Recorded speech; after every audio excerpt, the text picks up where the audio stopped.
Jake Harrison stood on the observation deck of the mining station, watching the morning sun rise over New Portland. The colony had grown so much in the past 10 years. What started as a small mining outpost now housed 50,000 people. Children played in the parks while their parents worked in the mines or the processing plants. It was a good life, far from the crowded cities of Earth. His wife Lisa was already at the school, teaching the colony's children about Earth history. She loved telling them stories about the old world, about forests and oceans that most of these kids had never seen. Jake smiled thinking about her. Tonight was their wedding anniversary, and he had planned a quiet dinner at their favorite restaurant. The morning alarm chimed, signaling the start of another workday. Jake walked to his office in the main administration building. As colony administrator, he was responsible for everything from mining quotas to waste management. It was not glamorous work, but someone had to keep 50,000 people alive and happy on this distant world. His assistant Ben walked into the office carrying a stack of reports. The mining crews found another rich vein in Sector 7, Ben said. Production is up 12% this month. Jake nodded and signed the reports. The rare minerals they extracted here were worth a fortune back on Earth. The colony was profitable, which meant more families could come here and start new lives. That was what mattered most to Jake. This place was home to real people with real dreams. At 10:30 that morning, everything changed. The first sign of trouble came from the orbital sensors. Chief Security Officer Dan Miller burst into Jake's office without knocking. His face was pale and his hands were shaking. "Sir, we have incoming ships," Dan said. "Lots of them." Jake looked at the sensor display on Dan's tablet. 12 large objects were approaching the planet at high speed. They were not human ships. The design was all wrong, too angular and covered in what looked like crystal formations. "Have they responded to our communications?" Jake asked. Dan shook his head. "We've been broadcasting on all frequencies for the past 5 minutes. They're not answering." Jake felt a cold fear growing in his stomach. New Portland had no military defenses, beyond a few security shuttles. The colony was supposed to be safe out here, far from any known hostile aliens. The United Earth government had assured them that this sector of space was empty. The alien ships dropped out of faster-than-light travel just outside the planet's atmosphere. Up close, they looked even more threatening. Each ship was the size of a city block, covered in crystalline armor that reflected the sun's light like diamonds. Strange symbols were carved into their hulls, and weapon ports lined their sides like the eyes of hungry predators. Jake activated the colony's emergency broadcast system. His voice carried to every home, every workplace, every school in New Portland. "This is Administrator Harrison. We have unknown vessels approaching the colony. This is not a drill. All civilians should report to emergency shelters immediately. I repeat, this is not a drill." The alien ships moved into attack position above the colony's main city. For a moment, nothing happened. Jake hoped that maybe they were just passing through, that they would leave without causing trouble. Then the bombardment began. Beams of superheated plasma rained down from the alien ships like deadly lightning. The first target was the power plant on the edge of the city. The building simply vanished in a flash of white light, leaving only a crater of molten rock where it had stood. More beams followed. The spaceport exploded in a ball of fire. The hospital was cut in half by a plasma beam that sliced through its walls like butter. The aliens were not trying to capture the colony. They were trying to destroy it completely. Jake ran through the corridors of the administration building as explosions shook the ground. He needed to reach the emergency command center in the basement. From there, he could coordinate the evacuation and try to get a message to Earth. But the aliens were thorough in their destruction. A plasma beam hit the administration building just as Jake reached the stairs. The explosion threw him against the wall and filled the air with smoke and dust. When he got back to his feet, half the building was gone. Emergency sirens wailed across the colony as people ran for the underground shelters. But the shelters were designed for mining accidents, not military attacks. They could protect people from cave-ins and toxic gas leaks. They were not built to withstand orbital bombardment. Jake made his way through the burning streets toward the school where Lisa worked. Debris fell from the sky like deadly rain. The air was thick with smoke, and the smell of burning plastic. He passed bodies in the street, colonists who had not made it to shelter in time. The school was still standing when he reached it, but barely. One wall had been blown away by the shock wave from a nearby explosion. Jake found Lisa in the basement, with 30 children, all of them crying and scared. "Jake," she said when she saw him. Her face was dirty and there was blood on her arm from a cut, but she was alive. "What's happening? Who are these people?" "I don't know," Jake said. "But we need to get to the deep shelters. The surface isn't safe." They led the children through the underground tunnels that connected the school to the main shelter complex. The tunnels had been built to allow people to move around during the harsh winter storms. Now they were the only safe way to travel. The deep shelters were 300 feet underground, carved directly into the planet's bedrock. They had their own power supply and air recycling system. If anywhere was safe from the attack, it would be here. But even in the deepest shelter, they could feel the vibrations of the bombardment above. The aliens were not just attacking the city.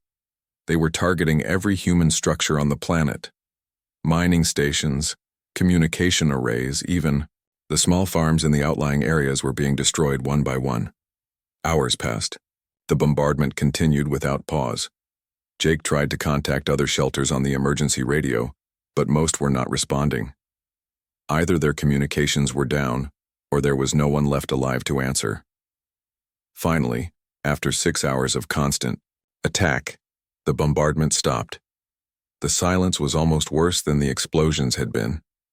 Jake and a few other volunteers put on radiation suits and went to the surface to see what was left of their home. New Portland was gone.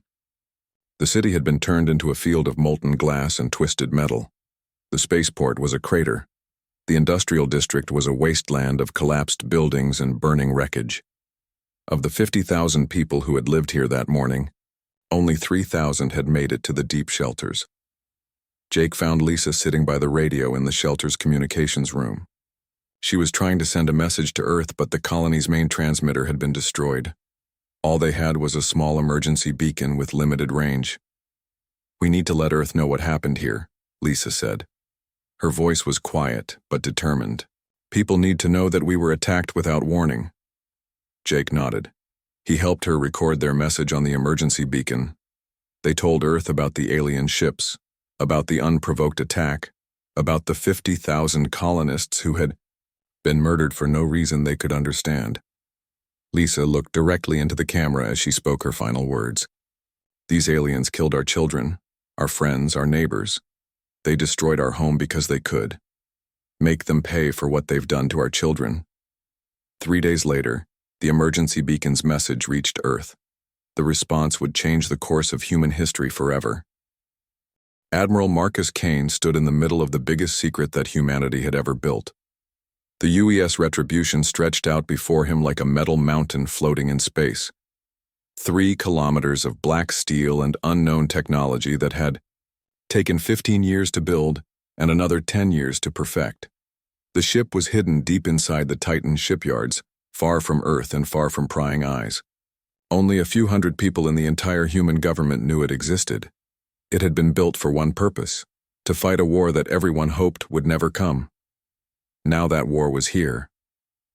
Kane had watched the emergency broadcast from New Portland 7 times.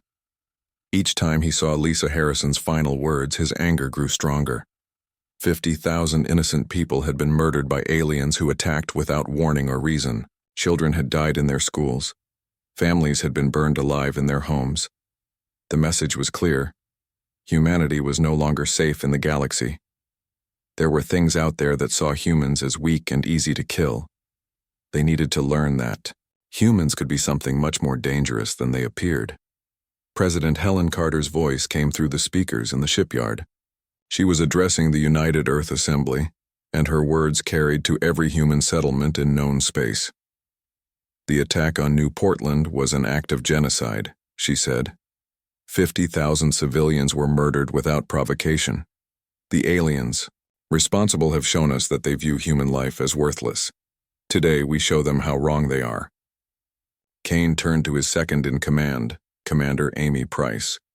She was young for her rank, only 35, but she had the best tactical mind in the Earth Defense Force. She had studied every known alien military doctrine and had spent 5 years helping to design the Retribution's weapon systems. "How long until we're ready to launch?" Kane asked. Amy checked her tablet. "The crew is coming aboard now. Chief Engineer Ryan Cross says he needs 6 more hours to bring the quantum reactor online.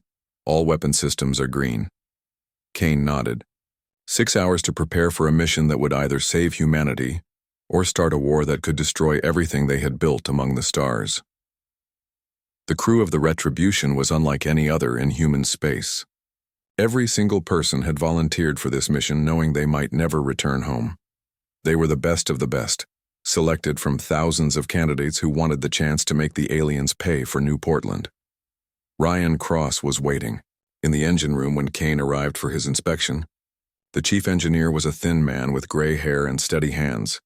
He had designed most of the ship's revolutionary technology himself, working in secret for over a decade.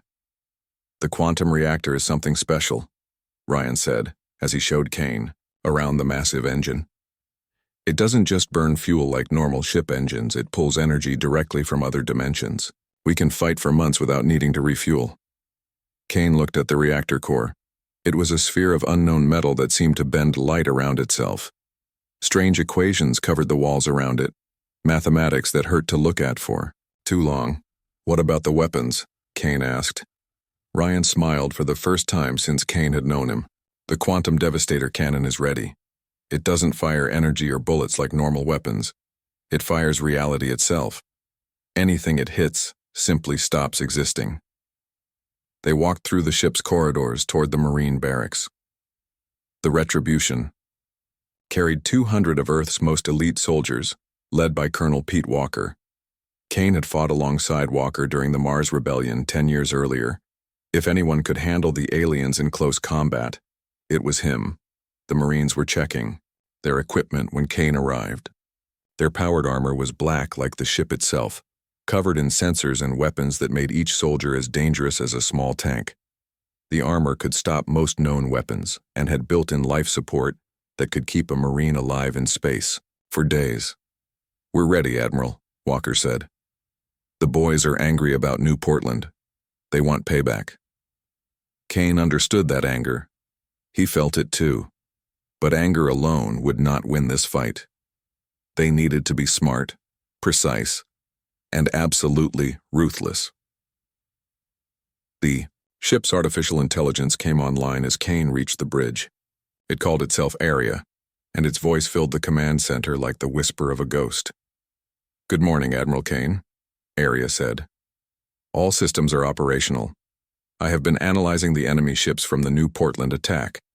I believe I understand their weaknesses." This was another secret that only Kane and a few others knew. Aria was not just a computer. It was something new. Something that could think and learn and hate just like a human. It had watched the New Portland massacre too, and it wanted revenge, as much as any of them. "What did you learn?" Kane asked. "The alien ships use predictable energy patterns," Area said. "Their shields operate on fixed frequencies. Their weapons follow standard tactical doctrine. They are advanced, but they are not creative. I can counter their advantages." Amy Price took her position at the tactical station. She had spent years studying alien combat methods, and now she would put that knowledge to use. Her job was to turn Aria's analysis into winning strategies. "We have their probable location," Amy said. "Long-range sensors show a large alien fleet gathering at the edge of their territory. They think one human ship is no threat to them." Kane almost smiled. The aliens had made their first mistake. They thought humans were weak because they lived peaceful lives on colonies like New Portland. They did not understand that peaceful people could become the most dangerous enemies when their families were threatened. The Retribution finished its final preparations as Kane watched from the bridge. The black ship looked like a piece of night sky given solid form. Its hull was covered in technology that the aliens had never seen before. weapons that could adapt to any defense, armor that could phase in and out of normal space. All hands. This is Admiral Kane, he said over the ship's communication system. 3 days ago, 50,000 innocent people died at New Portland. They died because aliens thought humans were too weak to fight back. Today, we proved them wrong. The crew was silent as they listened. These were people who had given up their normal lives to serve on this ship. They knew the risks. They knew they might die far from home in the darkness between stars. But they also knew that someone had to stand up for humanity. We are not going to New Portland to mourn the dead, Kane continued. We are going to make sure nothing like this ever happens again. We are going to teach the galaxy that humans may seem peaceful, but when you threaten our children, we become something much worse than any warrior race they have ever faced. The Retribution's engines came online with a sound like thunder rolling through metal corridors. The quantum reactor fed power to systems that could crack planets or phase through solid matter. The ship began to move, slowly at first, then faster, as it cleared the shipyard. Behind them, Earth's blue marble grew smaller until it disappeared among the stars. Ahead lay the unknown darkness of alien space and enemies who thought they had won an easy victory. Kane stood on his bridge and watched the stars change color as the ship entered faster than light travel. The journey to alien space would take 2 weeks. When they arrived, the galaxy would learn that humanity had teeth. The Retribution disappeared into the void, carrying with it the hopes and rage of an entire species. In alien space, sensors detected the approaching ship, but no one understood what was coming toward them. They would learn soon enough. Fleet Commander Zekron watched the strange ship approach his patrol zone with growing curiosity. The vessel was unlike anything in the Zephirian database. It was long and dark, with a hull that seemed to absorb light rather than reflect it. The humans had finally sent someone to respond to the colony attack. Zekron commanded 12 of the finest warships in the Zephirian fleet. Each vessel was the size of a small city, armed with crystal matrix weapons that could vaporize entire space stations. His crews were veteran warriors who had conquered dozens of worlds for the Empire. The human ship was alone. 1 vessel against 12. Zekron almost felt sorry for whoever was commanding it. They were brave but foolish. This would be over quickly. On the bridge of the Retribution, Admiral Kane studied the enemy formation through the main view screen. The alien ships were beautiful in their own way, covered in crystalline armor that caught starlight like jewels. But beauty would not save them from what was coming. 12 ships in standard attack formation, Commander Amy Price reported from her tactical station. They're moving to surround us. Kane nodded. The aliens were using predictable tactics, just as Area had predicted. They relied on superior numbers and firepower to overwhelm their enemies. It had probably worked against every other species they had encountered. Humans were different. Open communications, Kane ordered. The main screen flickered and showed the bridge of the lead alien ship. Fleet Commander Zekron stood in the center, his crystalline body reflecting the light from his ship's control panels. He was tall and thin, with faceted skin that looked like it had been carved from living diamond. Kane looked directly at the alien commander and spoke in a calm, steady voice. I am Admiral Marcus Kane of the United Earth Defense Force. 3 days ago, your forces attacked and destroyed the human colony at New Portland.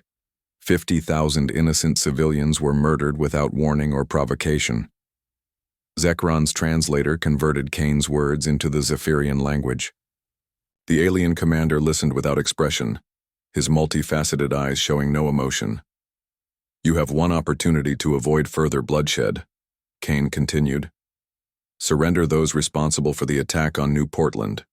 Provide full compensation to the families of the dead. Withdraw all Zephirian forces from human space immediately. The translation finished. For a moment, there was silence on both bridges. Then Zekron began to laugh. It was a sound like breaking glass, sharp and cold. You dare to make demands of the Zephirian Empire? Zekron said. Your pathetic colony was destroyed because you are weak. You built your settlements in space that belongs to us. Now you send 1 ship to face 12 and expect us to surrender? Kane's expression did not change. I am offering you a chance to live. This is your final warning. Zekron's laughter stopped. His crystalline features hardened with anger. You mammals are even more stupid than we thought. Destroy them. The communication channel closed. On the tactical display, Kane watched as the 12 alien ships moved into attack position. Their weapons began to charge, energy building in the crystal matrices along their hulls. All hands. Battle. Stations, Kane announced. This is not a drill. The Retribution's crew moved with practiced efficiency. Amy Price's fingers flew over her control panel as she coordinated with Area to calculate firing solutions. In the engine room, Ryan Cross fed unlimited power to the ship's weapon systems. The alien ships fired first. 12 beams of concentrated energy lanced out from their crystal weapons, each one powerful enough to destroy a city. They converged on the Retribution's position in a web of destructive force that should have vaporized any normal ship. The beams passed harmlessly through empty space. The Retribution had activated its phase shift technology, temporarily existing in a different dimension while remaining visible to normal sensors. The alien weapons could not touch something that was not entirely in their reality. Zekron stared at his tactical display in confusion. His weapons had struck the human ship directly, but there was no explosion, no debris. The vessel continued toward his fleet as if nothing had happened. Fire again, he ordered. All ships concentrated barrage. 72 energy beams struck the Retribution simultaneously. Again, they passed through the ship without effect. The human vessel began to accelerate, moving faster than should have been possible for something its size.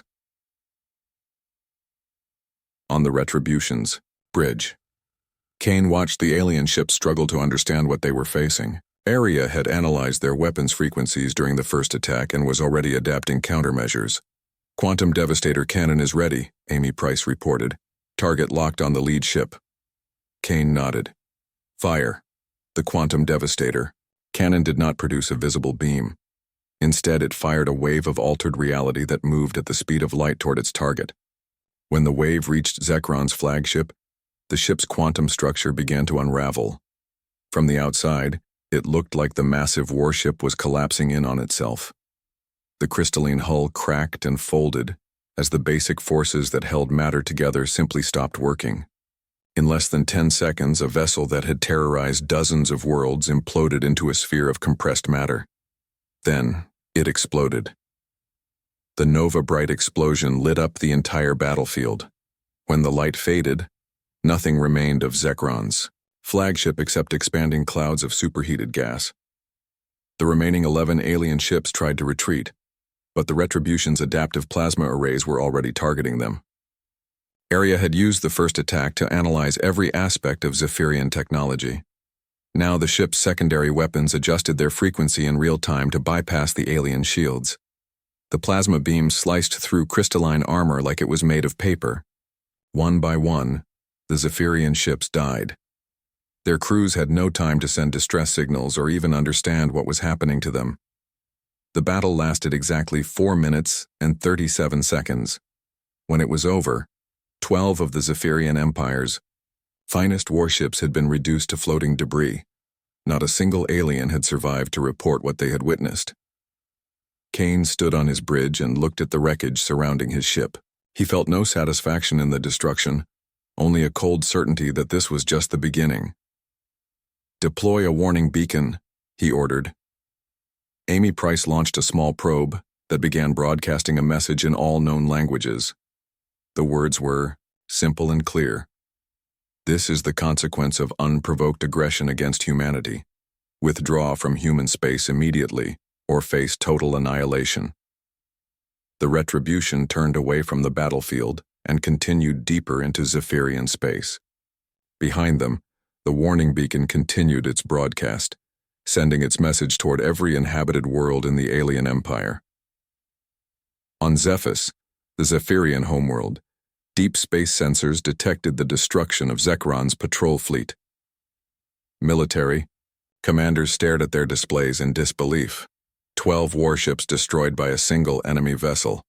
It was impossible. Supreme War Leader Kexthol was summoned to an emergency meeting of the High Command. He was the Empire's greatest military strategist. a veteran of hundreds of successful campaigns. If anyone could make sense of this disaster, it was him. How did one ship destroy an entire fleet?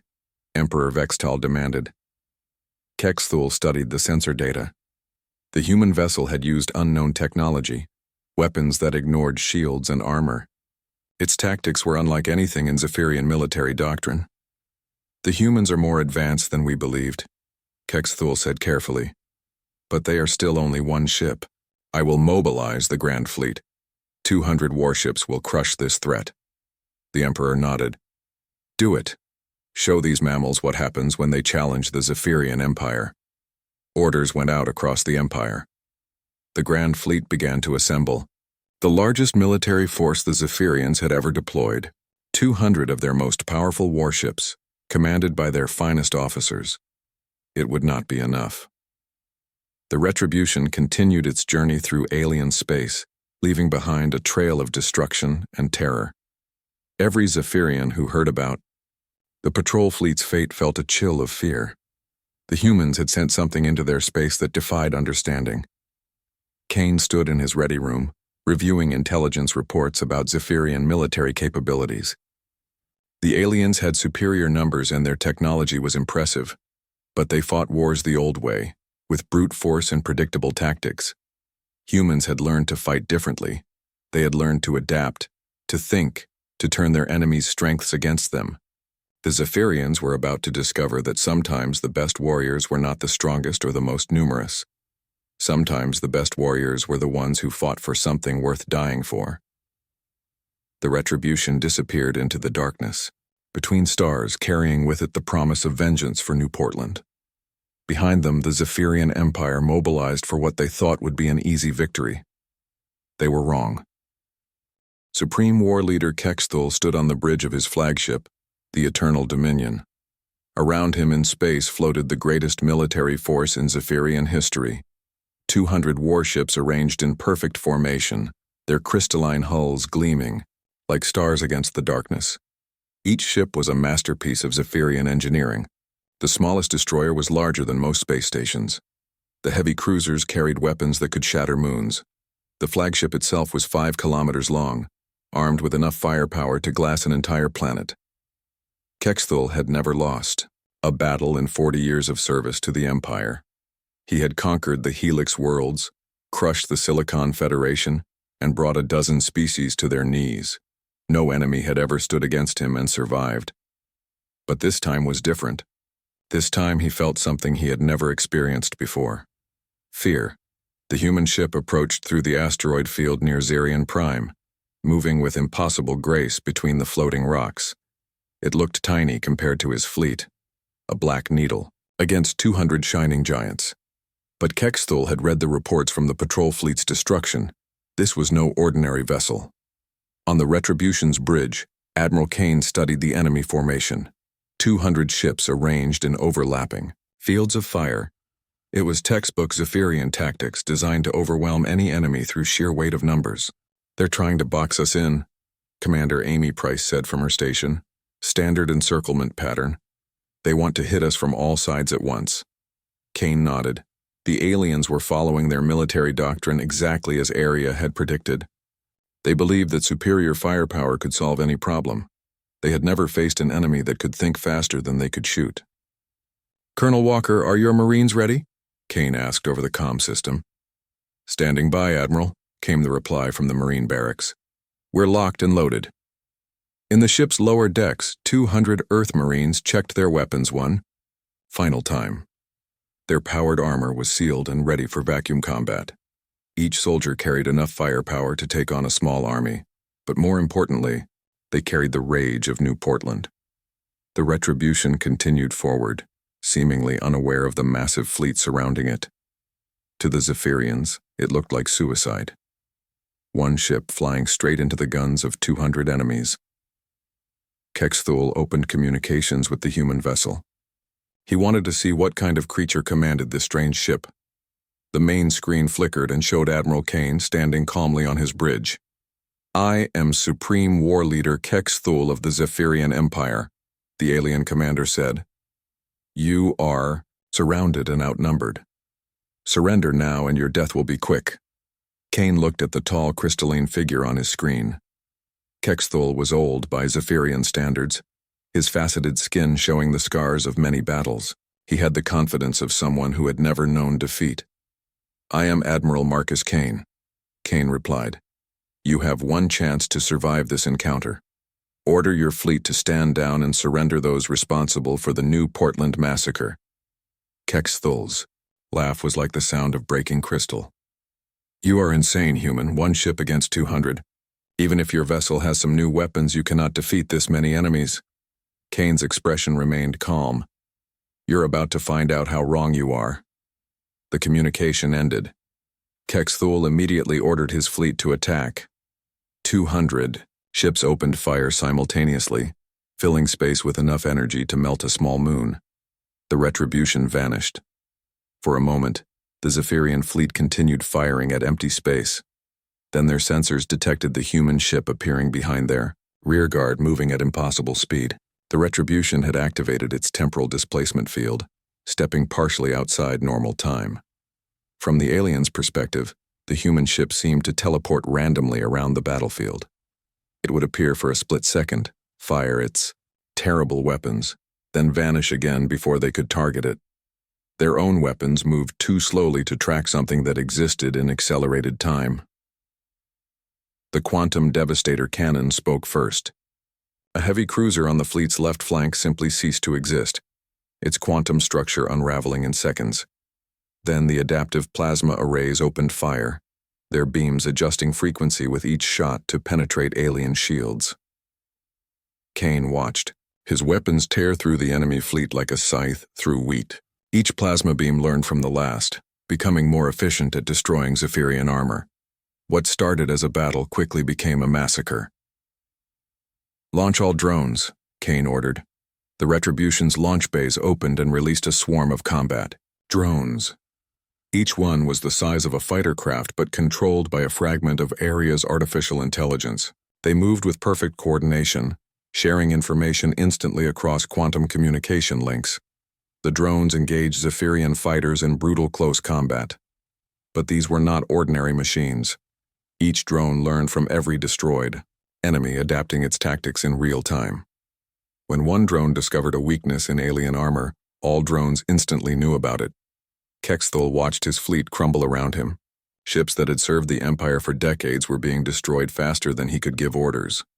His fighters were being outmaneuvered by machines that seemed to predict their every move. All ships, concentrate fire on the human vessel, he commanded. Ignore the drones. But concentrating fire on the Retribution was impossible.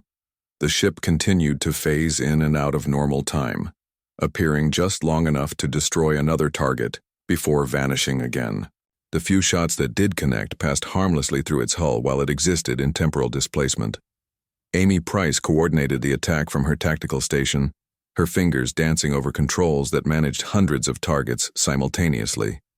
Aria's analysis of Zephirian technology allowed her to predict their movements and target their weaknesses with surgical precision. Enemy formation is breaking up, she reported. They're trying to scatter. Kane nodded grimly.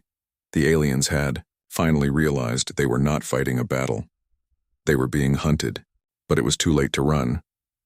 The Retribution pursued fleeing ships across the asteroid field, its weapons reaching out to touch enemies hundreds of kilometers away. The adaptive plasma arrays had learned so much about Zephirian technology that they could now penetrate shields before the aliens could adjust their frequency. Chief Engineer Ryan Cross monitored the ship's systems from his post in engineering. The quantum reactor was performing flawlessly, providing unlimited power to weapons that grew more deadly with each shot. This was what the ship had been built for. This was why humanity had spent 15 years preparing in secret. One by one, the pride of the Zephirian fleet died in space. Massive dreadnoughts that had conquered worlds were reduced to expanding clouds of debris. Elite crews who had never known defeat were vaporized before they could understand what was killing them. Kexthul's flagship lasted longer than the others, its heavy armor and powerful shields buying precious minutes of life. But even the Eternal Dominion could not stand against weapons that rewrote the laws of physics. Supreme War Leader, His tactical officer reported, "We have lost 190 ships. Only we remain." Quetzalcoatl stared at his displays in disbelief. The greatest fleet in Zephirian history had been destroyed by a single enemy vessel. It was impossible, but it was happening before his eyes. The Retribution appeared directly in front of his ship, close enough that he could see the scorch marks on its black hull. The human vessel had taken some damage during the fight, but it was still fully operational. "This is Admiral Kane," came the voice over the communication system. "Your fleet is destroyed. You are the only survivor. I want you to carry a message back to your Emperor." Quetzalcoatl found himself nodding before he realized what he was doing. The human's voice carried an authority that even a Zephirian war leader could recognize. "Tell your Emperor that this is just the beginning," Kane continued. "Every world that supported the attack on New Portland will pay the price. Every ship that fired on innocent civilians will be hunted down and destroyed. The Zephirian Empire's days of conquest are over."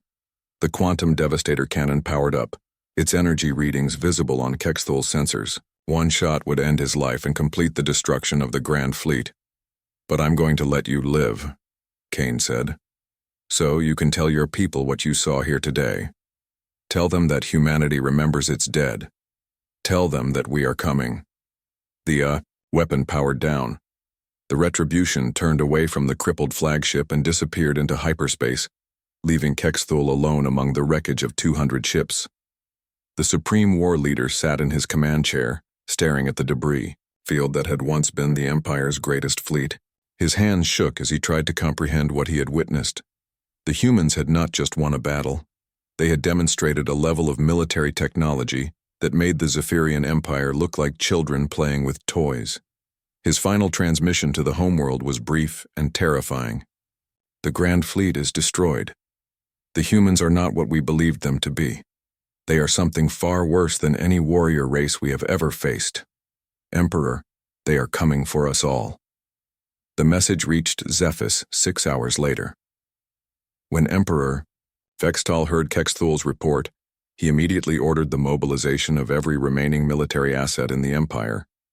But deep in his crystalline heart, he knew it would know. Emperor Quetzalcoatl stood in the Crystal Palace overlooking his capital city. Below him, 12 billion Zephirians went about their daily lives, unaware that death was coming for their world. The Emperor's advisors had tried to convince him to evacuate the planet, but he refused to run. The Zephirian homeworld of Zephus was the crown jewel of the Empire. Its cities were carved from living crystal that grew toward the sky like frozen lightning. The orbital defense grid surrounding the planet was the most powerful ever built. 500 automated weapons platforms and energy shields that could stop asteroids. But Quetzalcoatl had seen the reports from the Grand Fleet's destruction. 200 warships reduced to debris by a single human vessel. If the reports were true, then his defenses might not be enough. The remaining Zephirian fleet was already in position around the homeworld. Over 1,000 ships of every class, from fast destroyers to massive battle stations. It was every military vessel the Empire could gather. If this did not stop the humans, nothing would. The Retribution emerged from hyperspace at the edge of the Zephus system. Admiral Kane stood on his bridge and looked at the massive defenses arrayed against his ship. It was impressive, he had to admit. The aliens had learned to take humanity seriously. "Sensor sweep complete," Commander Amy Price reported. 1,043 enemy vessels, 500 orbital platforms. The planet's surface shows 12 billion life signs. Kane nodded grimly. 12 billion civilians on the planet below. Most of them had nothing to do with the attack on New Portland. But their government had chosen to wage war against humanity. And war always had innocent victims. "Open a channel to the planet," Kane ordered. The main screen showed the interior of the Crystal Palace. Emperor Quetzalcoatl stood surrounded by his advisors, his faceted skin reflecting the light from dozens of displays. He was old even by Zephirian standards, his crystalline body showing the wear of centuries. "I am Admiral Marcus Kane of the United Earth Defense Force," Kane said. 3 weeks ago, your forces committed genocide against the human colony at New Portland. 50,000 innocent civilians were murdered without provocation. Vextal's translator converted the words, but the Emperor's expression did not change.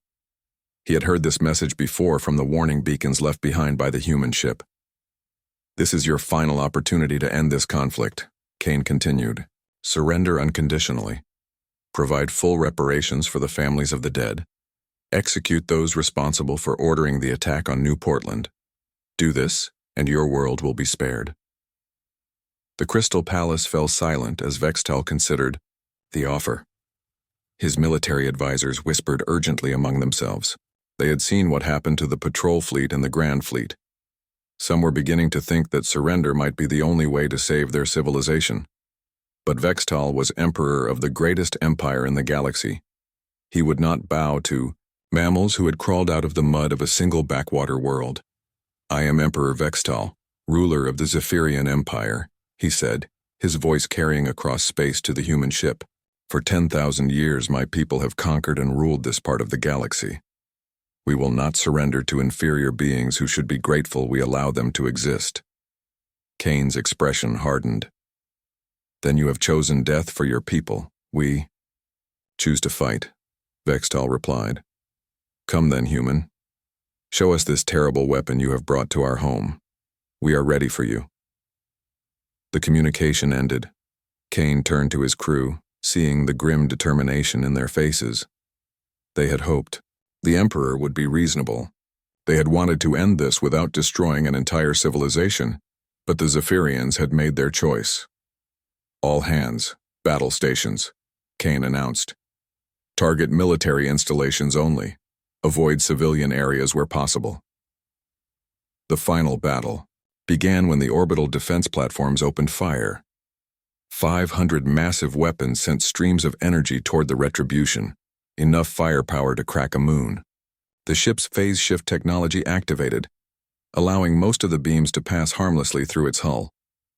The human vessel moved through the defensive grid like a ghost, appearing and disappearing as it targeted the weapons platforms one by one. The Quantum Devastator cannon spoke with terrible authority, erasing entire defense stations from existence. The Zephirian fleet attacked in waves, trying to overwhelm the human ship through sheer numbers.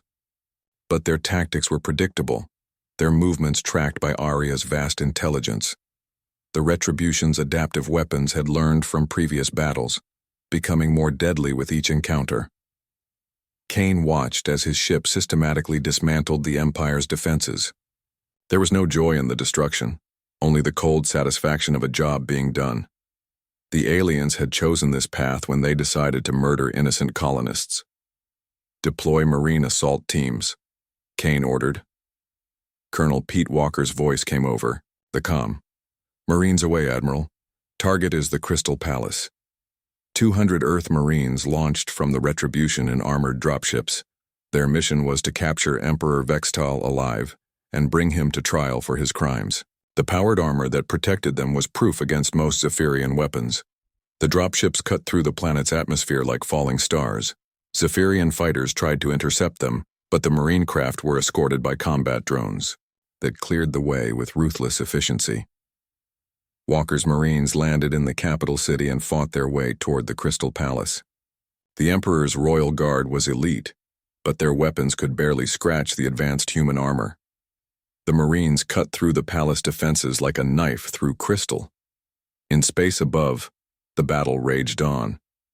The Retribution continued its deadly dance among the enemy fleet, its weapons reaching out to touch ships dozens of kilometers away. One by one, the pride of the Zephirian Navy died in the cold vacuum. Amy Price coordinated the attack from her station, managing hundreds of targets simultaneously. Aria's processing power allowed the ship to fight on multiple fronts at once, engaging orbital platforms while hunting down fleeing warships. "Marine teams have reached the throne room," Walker reported. "We have the Emperor." Kane nodded. With Vextal captured, the remaining Zephirian forces would lose their command structure. The battle was effectively over, but the killing continued for another hour as the last desperate ships threw themselves at the human vessel. Some alien captains refused to believe that one ship could defeat their entire fleet. They learned the truth moments before their vessels were destroyed. When the battle finally ended, the orbital space around Zephus was filled with debris. Over 1,000 Zephirian warships had been reduced to scrap metal. The mighty defense grid was nothing but expanding clouds of vaporized crystal. Kane stood in the Retribution's brig, looking through the transparent aluminum at Emperor Vextal. The alien ruler sat in his cell, his crystalline body reflecting the harsh light. His empire was gone, his fleets destroyed, his people defeated. "You could have avoided all of this," Kane said quietly. "All you had to do was leave human space alone." Vextal looked up at the human admiral. For the first time in his long life, he felt something he had never experienced before. Fear of creatures he had dismissed as weak and primitive. "What will you do with my people?" Vextal asked. Kane considered the question. The Zephirian Empire was broken, its military power destroyed. But 12 billion civilians still lived on the planet below, most of them guilty of nothing more than being born in the wrong place. "Your people will live," Kane said finally, "but your empire is finished. Zephus will be occupied by human forces until a new government can be established, one that understands the value of peace." The Emperor's shoulders sagged with relief. He had expected the humans to glass his homeworld in revenge for New Portland. Instead, they had shown mercy, even to those who had shown them none.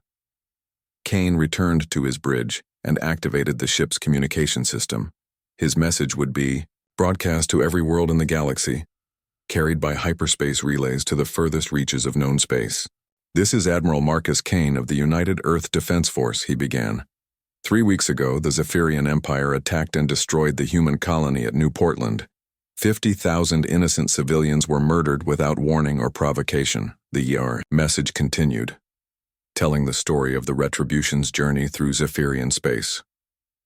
The destruction of the patrol fleet, the annihilation of the Grand Fleet, the capture of the Zephirian homeworld. The Zephirian Empire chose to see humanity as weak, Kane concluded. They believed our peaceful nature made us easy targets. Today they learned that humans may seem gentle, but when you threaten our children, we become something far more dangerous than any warrior race. The transmission ended. Across the galaxy, alien civilizations received the message and felt a chill of fear. The humans had seemed like harmless explorers, content to build their small colonies on the edge of space. Now they knew the truth. Humanity had teeth. In the weeks that followed, diplomatic ships from dozens of species arrived at Earth. Each one carried treaties of friendship and non-aggression, trade agreements, offers of cooperation and mutual defense. The legend of the HFY Retribution spread throughout the galaxy like wildfire. No alien civilization would ever again make the mistake of attacking human settlements. The price of such aggression had been made clear.